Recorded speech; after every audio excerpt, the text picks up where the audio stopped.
আপনি কি জানেন আপনার জাকাতের টাকা দিয়ে করা গণ ইফতার আদায় হবে কিনা?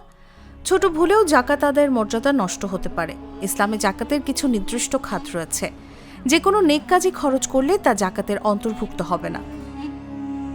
উদাহরণস্বরূপ, মসজিদ নির্মাণ বা সমাজের সব মানুষের জন্য সাধারণ কল্যাণমূলক উদ্যোগে খরচ করলে জাকাত আদায় হয় না।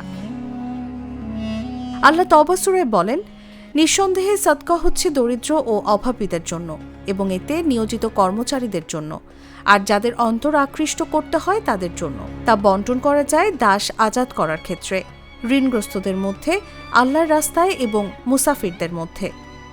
সুতরাং ধনী দরিদ্র সবাইকে নিয়ে করা গণ ইফতারের আয়োজন জাকাতের খাতের মধ্যে পড়ে না।